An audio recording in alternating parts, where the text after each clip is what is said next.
قومی اسمبلی سے بھی 27ویں ترمیم کی منظوری کا مشن، ایوان کا اجلاس کچھ دیر بعد، ترمیم کی منظوری کے بعد بل صدر کو بھیجا جائے گا، صدر کے دستخط سے ترمیم آئین کا حصہ بن جائے گی۔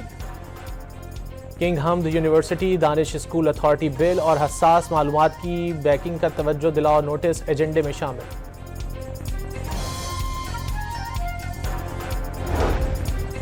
نائب وزیر اعظم اسحاق ڈار نے جدید چیلنجز سے نمٹنے کے لیے پارلیمانی سطح پر اجتماعی کوششیں ناگزیر قرار دے دیں۔ اسلام آباد میں پارلیمانی اسپیکرز کانفرنس سے خطاب میں مشترکہ اہداف کے لیے باہمی روابط مزید مضبوط بنانے پر زور۔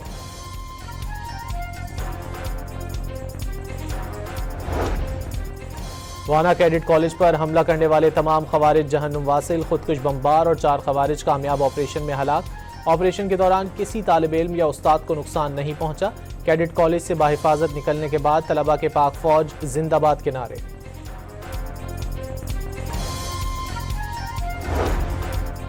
وزیر اطلاعات عطا اللہ تارڑ نے 550 طلبہ کو ریسکیو کرنا بہت بڑی کامیابی قرار دے دی۔ واضح کیا کہ اے پی ایس سے بھی 10 گنا بڑا واقعہ ہو سکتا تھا۔ دہشت گردی واقعات کے ٹھوس شواہد دوست ممالک اور بین الاقوامی فورمز کے ساتھ شیئر کرنے کا اعلان۔ وزیر دفاع خواجہ آصف نے پاکستان میں دہشت گردی کے حالیہ واقعات کے بعد افغانستان میں کارروائی کے اشارے دے دیے۔ حالیہ واقعات میں افغان مداخلت کے ثبوت ثالثوں کے سامنے رکھنے کا اعلان۔ واضح کیا جارحیت کا وار خالی نہیں جانے دیں گے، بھرپور جواب دیں گے۔ افغان طالبان کی مذمت یا افسوس کا اظہار سچائی کا ثبوت نہیں۔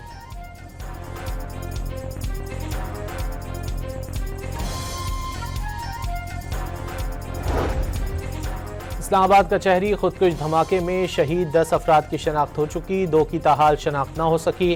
36 زخمیوں میں سے 4 کی حالت تشویشناک۔ آئی جی اسلام آباد کے مطابق حملے میں 8 کلو بارودی مواد اور بال بیرنگز استعمال ہوئے۔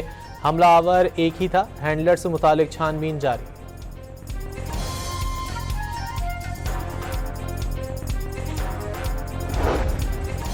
اسلام آباد کے مختلف علاقوں میں بڑے پیمانے پر سرچ اینڈ کامبنگ آپریشن، 200 مکانات اور 25 دکانوں کی تلاشی لی گئی۔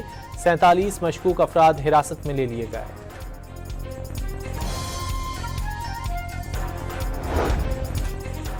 گزشتہ روز خودکش دھماکے پر اسلام آباد ڈسٹرکٹ بار کا 3 روزہ سوگ اور 1 روزہ ہڑتال۔ ڈسٹرکٹ جوڈیشل کمپلیکس آج مکمل طور پر بند۔ Security high alert. Lahore high court کے خارجی اور داخلی راستوں پر بھی پولیس کے اضافی جوان تعینات کر دیے گئے۔ پنجاب بار کونسل اور لاہور بار ایسوسی ایشن کا آج یوم سوگ منانے کا اعلان۔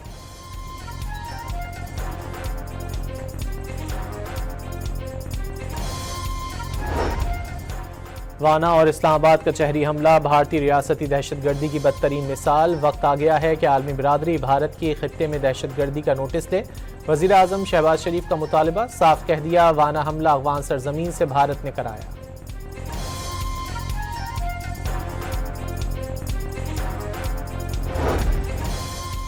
صدر اور وزیر اعظم کا دہشت گردوں اور سہولت کاروں کے خلاف کارروائیاں جاری رکھنے کا عزم۔ ایوان صدر میں ہونے والی ملاقات میں وفاقی وزراء بھی شریک ہوئے۔ صدر آصف زرداری نے اتحادی پارلیمنٹیرینز کے اعزاز میں شائیہ بھی دیا۔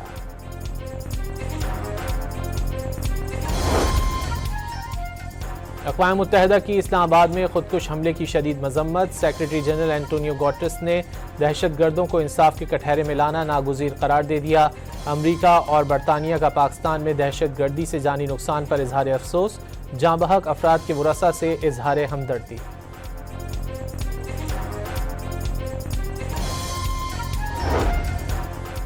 بھارتی خفیہ اداروں اور مودی کے سخت گیر حامی اینکر ارنب گوسوامی نے خود ہی بھارتی فالس فلیگ آپریشن کا بھانڈا پھوڑ دیا۔ نئی دہلی دھماکے پر حکومت اور انٹیلیجنس اداروں کی کارکردگی پر سوالات اٹھا دیے۔ بھارتی عوام نے بھی انتہا پسند دہلی سرکار کا پول کھول دیا۔ سوشل میڈیا صارفین نے لال قلعہ حملے کو بہار الیکشن میں کامیابی کے لیے بھارتی حکومت کی سازش قرار دے دیا۔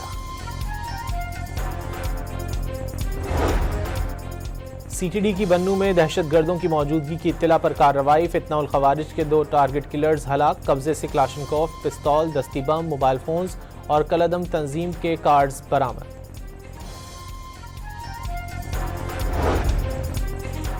خیبر پختونخوا حکومت کا امن جرگہ آج ہوگا۔ عوامی نیشنل پارٹی اور جمعیت علماء اسلام کا جرگے میں شرکت کا اعلان۔ گورنر خیبر پختونخوا سمیت دیگر سیاسی جماعتوں کو شرکت بھی متوقع ہے۔ بنو سے اغوا کیے جانے والے ایس ایچ او عابد وزیر کی لاش مل گئی، نامعلوم افراد نے 3 دن قبل اغوا کیا تھا۔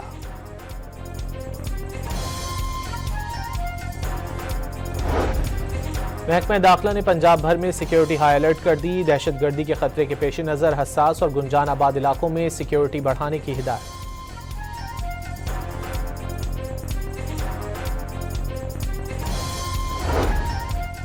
سندھ بھر میں دفعہ 144 کے نفاذ کی مدت 1 ماہ بڑھا دی گئی، احتجاج، دھرنوں، ریلیوں اور 5 سے زائد افراد کے اجتماع پر پابندی۔ کراچی کے علاقے شیر شاہ سے انتہائی مطلوب دہشت گرد محمد نور گرفتار، دہشت گرد 2010 میں فتنہ الخوارج کے دہشت گرد قیوم محسود گروپ میں شامل ہوا تھا۔ کراچی میں ابوالحسن اصفہانی روڈ پر سرچ آپریشن، غیر قانونی طور پر مقیم 10 افغان باشندوں کو حراست میں لے لیا گیا، فلیٹوں میں تلاشی کے دوران شناختی قوائف پورے نہیں نکلے۔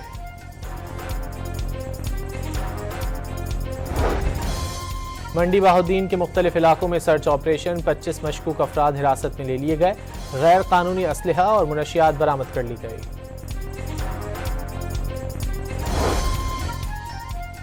سوابی کے علاقے مانیری میں دیرینہ دشمنی پر گولیاں چل گئیں، گولی لگنے سے میاں بیوی اور بچہ جاں بحق ہو گئے، 1 بچی زخمی، 3 ملزمان کے خلاف مقدمہ درج۔ راولپنڈی میں فوم سے لدا ٹرک بجلی کی تاروں سے ٹکرا گیا، ٹرک میں آگ لگ گئی، فائر بریگیڈ نے موقع پر پہنچ کر آگ پر قابو پا لیا۔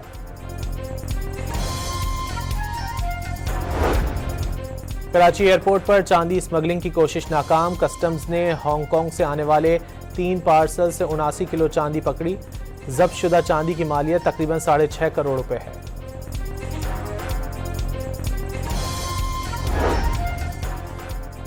لاہور کی فضا صحت کے لیے انتہائی مضر، AQI 264 سے زائد ریکارڈ، آلودہ شہروں کی فہرست میں لاہور دوسرے نمبر پر۔ رحیم یار خان سے وائلڈ لائف رینجرز نے غیر قانونی طور پر شکار کیے گئے تلوڑ سمیت 2 افراد رنگے ہاتھوں گرفتار کر لیے، ایک شکاری موقع سے فرار، مقدمہ درج کر لیا گیا۔ فرانس نے رواں سال کے اختتام تک غزہ کے لیے 10 کروڑ یورو کی امداد فراہم کرنے کا اعلان کر دیا، میکرون نے فلسطینی صدر محمود عباس سے ملاقات میں فلسطینی ریاست کا آئین بنانے میں تعاون کی پیشکش کر دی۔